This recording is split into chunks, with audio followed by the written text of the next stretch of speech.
थोड़ा आगे आना पड़ेगा near the mic. Because volume was, now it was good. Now when you lift up and you try to adjust, no, the volume was very good. Okay, so we'll again recap what we learned in the last class. We started with to get into the actual situation where Mahabharata, during the Mahabharata war, Bhagavad Gita happened.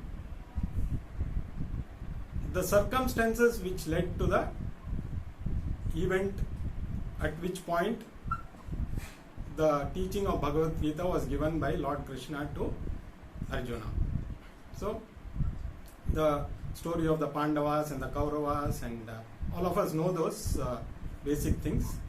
So, it came to a point where war was unavoidable, and finally it came to a situation where the two armies were ready to take on each other, and that is the point at which Arjuna, as he faced the army in front of him, got some doubts, and that was when the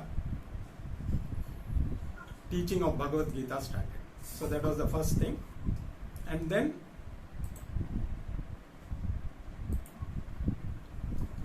then we learnt the basic things about Bhagavad Gita. What is Bhagavad Gita? Starting with what is Bhagavan, what is Gita, and then what Bhagavad Gita consists of, what is the basic teaching of the Bhagavad Gita in general.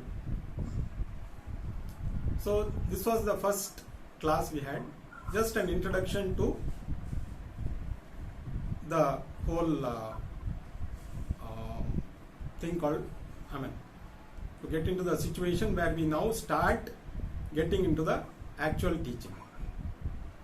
So this was what we had seen in the last class. Today, before we actually get into the Bhagavad Gita teaching itself, we are going to offer our prayers to all the people who are responsible for Bhagavad Gita. So there is a set of 9 verses which is called as Gita Dhyana Shlokam, composed by a saint called Madhusudana Saraswati, which happened much later. It is not part of Bhagavad Gita. It happened in more recent times. So this saint composed a set of 9 verses praising Bhagavad Gita, singing the glories of Bhagavad Gita. So mainly Bhagavad Gita, there are certain people who are responsible for Bhagavad Gita. Of course, the teacher is Lord Krishna, so obviously we have to offer our prayers to him. The commentator is Vedavyasa. We have to offer our salutations to him. And we should not forget Arjuna, because of whom the entire Bhagavad Gita happened. So because he was the cause for the Gita to happen, or the Bhagavad Gita to be told by Krishna to him. So we have to salute him also, because he created the atmosphere for us to enjoy this teaching of Bhagavad Gita. So there are 9 verses in this Dhyana Shlokam. I think all of you must have got the PDF text of the Dhyana Shlokam as well as the first 6 chapters which I had sent. So we will first start with the Dhyana Shlokam, because before we get into the subject of Bhagavad Gita, we have to take the blessings of all the teachers and of course the Lord, without which we cannot understand the teaching. So first, we will read the first verse. So the first verse starts with Om. So Om is always auspicious. So it starts with Om, and then we have the verse. You can also chant on your own. Om Parthaya Pratibodhitam Bhagavata Narayanena Swayam Vyasena Gratitam Purana Munina Madhye Mahabharatam Advaitamrita Varshinim Bhagavatim Ashtadashayadhyayinim Ambattvamanu Sandadhami Bhagavad Gita Bhavadveshini. So this is the first verse of the Dhyana Shlokam. The author addresses Bhagavad Gita as mother, because the Vedas we look upon as the mother, Veda Mata, and Bhagavad Gita is nothing but a extraction of the Vedas. So she is also a Veda Mata. In fact, Bhagavad Gita is also called as the fifth Veda. So Bhagavad Gita is looked upon as the mother. So we seek her divine blessings to study this, study what she has to convey. So first he acknowledges the mother who through Krishna was conveyed to Arjuna. So it was reported by Vyasa. So the teaching was conveyed by Narayana himself. Now Narayana is the one who knows all, and Narayana is the one whom we want to know also. So he is the one who knows everything, and he is also the one to be known. So he himself has given this teaching to Arjuna. So Bhagavad Gita from Krishna to Arjuna. That's how the teaching is flowing, and it was reported by none other than Veda Vyasa. And it says, where did it happen? In the middle of the Mahabharata, this teaching happened, and in 18 chapters. So that is what the verse means. So from the teaching of Bhagavad Gita, the mother Bhagavad Gita was given by Krishna to Arjuna in the middle of the Mahabharata war, reported by Vedavyasa in 18 chapters. So the context, everything is given, and the role of all these people is described. So first we pray to Mother to bless us to listen to this teaching. So that is the first verse, which glorifies the role of the Mother, Bhagavad Gita. And what does she give? What does she do? She showers the nectar of knowledge. What kind of knowledge? The knowledge of Advaita or non-duality. And how does this help? This knowledge will help us to cross this world of sorrows, because the world is full of experiences. There are more pains than good times. Of course there are good times, but the pains are more and all of us go through in this life various kinds of pains. So by acquiring this knowledge, we get Amrita. Then Amrita is something which gives immortality. As we know, all the word Amrita, Amrit means something which if you take it, you gain immortality. So this, she is showering. Normally Amrita is given in small doses, but here Mata Bhagavad Gita is showering this nectar on us, which will help us to cross over this samsara and attain immortality. So that is the benefit. So what she is giving us will help us gain immortality. So the first verse conveys what the teaching of the Bhagavad Gita is.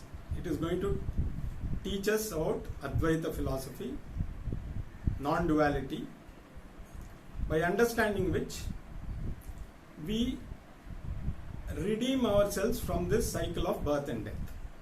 Otherwise, this cycle of birth and death will continue. We'll be born and we were always there. We were in different forms. At this moment we are born in this life, in this particular body. Once we leave this body, we again get into a cycle. Depending on our karma, we get into different bodies. And this cycle of birth and death continues.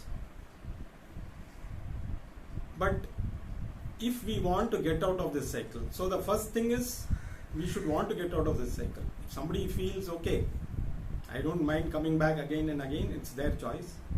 But if you feel, I don't want to come back again and again and go through various sufferings in different lives, in different forms, is there a way out? So that is what the way the Bhagavad Gita shows, by giving us this nectar of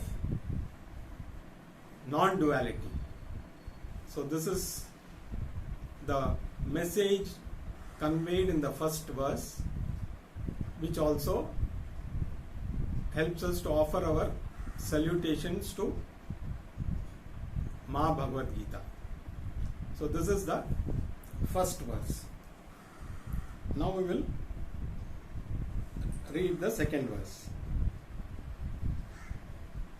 Namostu te vyasa vishala buddhe fullara vindaya tapatra netra yena tva bharata taila purnaha prajvalito jnanamaya pradipaha. So this is the second verse. Now this verse is to offer our salutations to Vedavyasa, who is described as a Vishala Buddhe. He is a person with a very large intellect.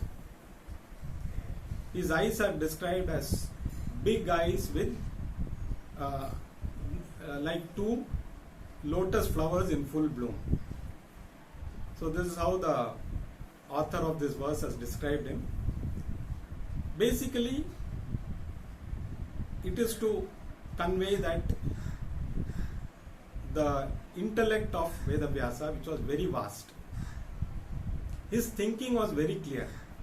He knew what is to be taught, what is to be conveyed very clearly. There was no doubt about his thinking at all. At any point, he did not have any thinking. There was no cloud over his thinking, so to say. So that is why, if we happen to know the story how Mahabharata was written, so when Vedavyasa wanted to write the Mahabharata, his thinking was very clear. All the verses were very clear in his mind, but he wanted someone to write. Now, to match his, in those days I don't think there were any stenographers available. So he had to find somebody who could write as he spoke. And because his thinking was so clear, he could just, without stopping, he could recite. So he looked around, he could not find anybody who was capable of doing that. Finally, as you know, he approached Lord Ganesha. He asked Lord Ganesha to help him to write the Mahabharata. Lord Ganesha agreed, but he laid down one condition, that once he started reciting the verses, he should not stop. So Vyasa agreed to this condition, but in turn Vyasa also put a condition in return, that whatever he recites, without understanding, Ganesha should not write. So Ganesha also agreed. Now we know Ganesha is also a very learned person. He understands everything. So it is difficult to tell him something which he will not understand. So Vyasa designed a method where, as he was reciting the verses, he included a few verses in between which needed a bit of thinking. So when he started writing, a few verses in between, Vyasa would give him a verse which he had to pause and think. So that was the greatness of Vyasa, where he could create a verse which even Lord Ganesha had to think for a while to understand. So that is why he could get some break in between, by a few verses in between the Bhagavad Gita, he could, or in between the Mahabharata, he could make Lord Ganesha think, and in turn he got respite for a little while. So as we know, it is known that Lord Ganesha removed one of his tusks and started writing on a palm leaf.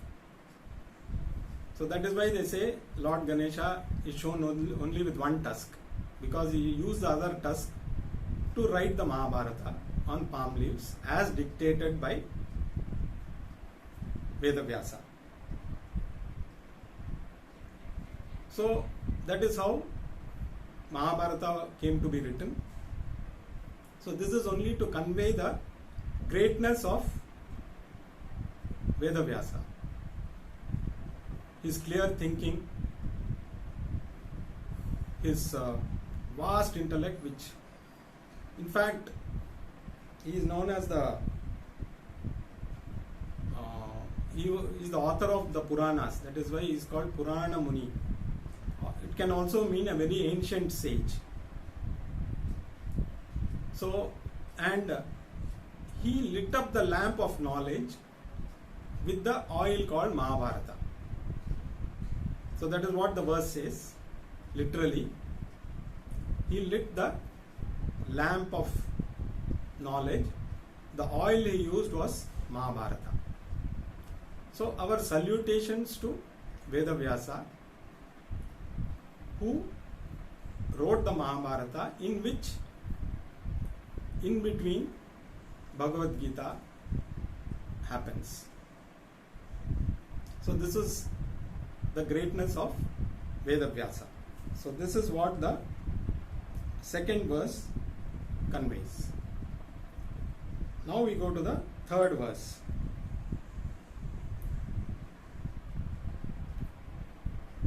प्रपन्न पारिजाताय तोतवेत्रैकपाणये ज्ञानमुद्राय कृष्णाय गीतामृतदुहे नमः. Now we come to Lord Krishna, because he is the one who conveyed the teaching of Bhagavad Gita to Arjuna. So, our salutations to Lord Krishna, who fulfills, who's like a wish, a tree fulfilling the wishes of everyone who take his refuge. So he is the one who fulfills the wish of all the people who take refuge in him. So he is denoted, his body, the two hands, one is holding the whip and the other one is in Jnana Mudra. So it shows he was a charioteer. So for Arjuna. So he continued to play his role as a charioteer. The whip in hand shows that he had not forgotten his duty as a charioteer. The other hand was in Jnana Mudra. Now what does Jnana Mudra signify? Jnana Mudra, as we know, it is the index finger and the thumb bringing together, and the other three fingers are separate. So this is the what is called as the Jnana Mudra. Now, what does Jnana Mudra signify? The index finger is called as the ego finger. The other three fingers represent the body, mind and the senses. Now, other than these four, we have the thumb. Without the thumb, the other four fingers cannot be used, because the thumb is, that is why the thumb is separate. The thumb represents the supreme. The index finger represents the ego of the individual. Now, when you surrender this ego to the supreme, you are detached from the other three. And it is also a circle. So the circle denotes continuity and infinity. So when you gain knowledge, you become part of the continuity.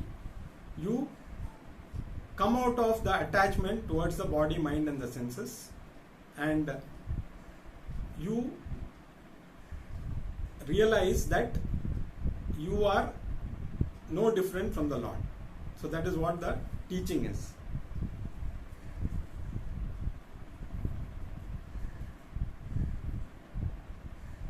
And what is the Bhagavad Gita? It is like the milk.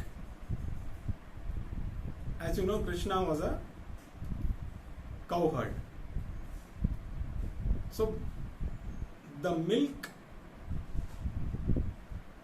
was the extract of the Upanishads. So Krishna was the cowherd who milked the Upanishads, so to say, and offered it to not only Arjuna but to all of us. So Krishna has to be revered and saluted because he is the one who could milk, or he could draw the essence of the Upanishads and offer it to the entire mankind. It is not limited to Arjuna alone. It is to the entire mankind. So this is what the third verse is, to offer our salutations to Lord Krishna, who gave us Bhagavad Gita, which is extract of all the Upanishads, the knowledge which frees us from all the sorrows and releases from this bondage of birth and death. So this is the message of the third verse, which offers salutations to Lord Krishna. Now let us go to the fourth verse.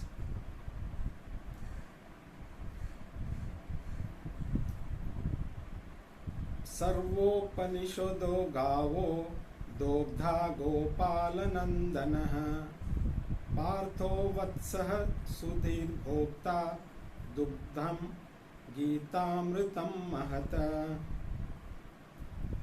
Again, here the role of Krishna is again elaborated as the milkman who could extract the milk from, the Upanishads, where you can represent the Upanishads as the cow from which Krishna extracted the milk and gave it to, so the calf was Arjuna. Without a calf, the cow cannot offer milk. So Arjuna's role is given importance here because he was the basic reason why Bhagavad Gita happened. So we have to acknowledge his role. He was the calf, and without a calf the cow cannot give milk. So the milk that was first in the form of Gita was offered to Arjuna. But like we all know, when the cow gives milk, the first milk is offered to the calf, but the cow has enough milk to give to others also. So, like we all get cow's milk, the first milk is offered to the cow, and then the milkman, the rest of the milk he supplies to other people. Same here, but a single cow can offer only limited milk to others. So after the calf has drunk its fill, then the milkman supplies the balanced milk to his customers. But here, this milk flows endlessly. So that is the difference. It not only was meant for Arjuna, it nourishes everybody. But who is the one who is ready to receive the milk? It is not that if it is offered, everybody can take it. So people who are mentally prepared, people who want to gain the knowledge to come out of this cycle of birth and death, such people, this milk will nourish. And it is available for everybody. There is no limit. It is not that after Arjuna has taken, a little balance is there, a few people can be offered. It can be offered to anybody who is willing to take. So there is no limit of how much milk is available. So that is what. So anybody with a clear mind and an urge to get out of this cycle of birth and death can partake this milk, which will release him from this bondage. And this milk is flowing eternally. It is not limited, it does not change with time and place.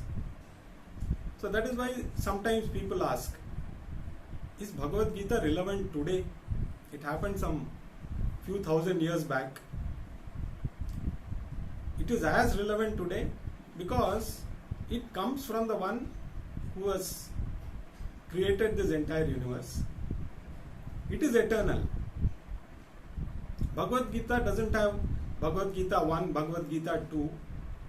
It is always valid at any point in time.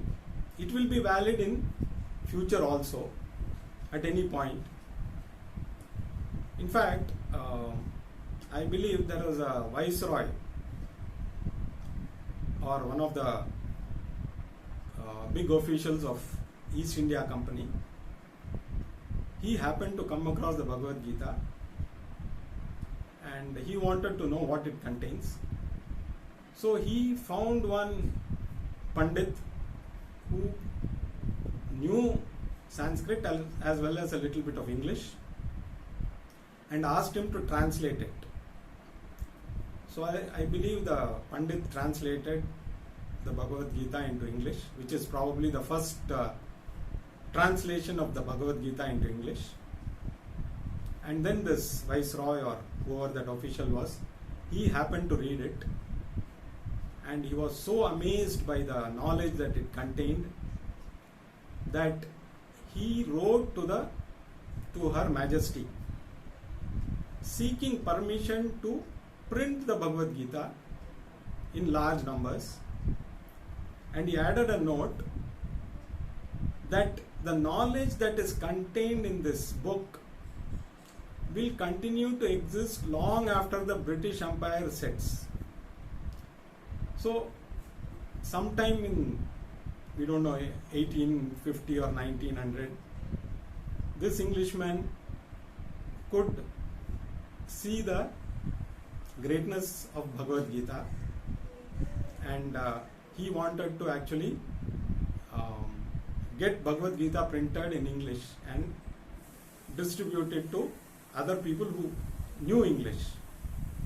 So that is why Bhagavad Gita is eternal. All the other scriptures, so to say, in various other religions, they always have modifications. They go through changes as per time and place. They are made to suit the place. But Bhagavad Gita is eternal. It is always the same teaching, whether it was in Krishna's time, even in Rama's time, even before Bhagavad Gita was there. The values of the Bhagavad Gita which were there in the Vedas were always there. It's only that Krishna extracted the teachings and gave it in a shortened form. They extracted, because the Vedas, like I said in the introduction class also, they're very huge. So they're like the manual which come with the product, the complete manual. Difficult for anybody because there are so many operations. Like you get a phone, we don't even know. Nowadays, the smartphones, they have so many functions. We hardly use all of them. We just use some basic functions.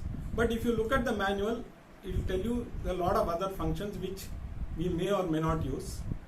The same thing, this manual called the Vedas, which came with this product called this creation. It's a huge manual. For somebody to read and understand the entire manual was not possible. So that is why Krishna, taking the salient features of the entire manual, created an abridged version which is called Bhagavad Gita. It contains whatever the main manuals have, but in an abridged form, easier for us to understand. So that is the this thing of the relevance of Bhagavad Gita today, because it is as relevant today as it was in those times, and it will continue to be relevant because always everything is always there. We were always there. The only thing, we existed in different forms. Even during Mahabharata time, we would have existed, but we don't know, we don't remember in what form we were there. So the people are the same. The creation continues. People come in different forms and go, but the people are the same. And the minds are always the same.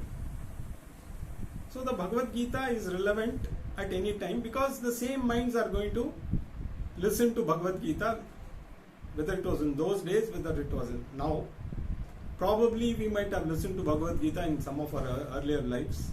Probably that is why we are listening to it today, because we might have got some idea in some birth earlier, and we might have thought, okay, some reason for all of us today to come and try and understand Bhagavad Gita in a more detailed manner.